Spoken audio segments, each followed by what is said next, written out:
করবেন না আমাকে বলছো তুমি গরিব মানুষ। ম্যাডাম এটা আসলে ঠিক হবে না ম্যাডাম। আমার আপনি এমনি করে কাছে নিলে সাহেব দেখে ফেলা কি করবো কোন সাহেব পাইব না কোন কি ম্যাডাম সাহেব দেখে বলা তাহলে তো সর্বনাশ ম্যাডাম, তাহলে তো আমার চাকরি শেষ হয়ে যাবে। আমি আছি না, আমি তো তোমার চিন্তা কিসের বলো।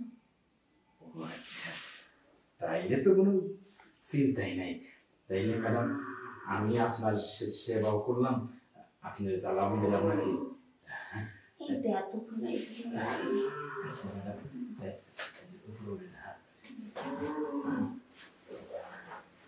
ম্যাডাম এই আপনি কি খালি আজকে আমার কাছে নেবেন নাকি সবসময় নেবেন?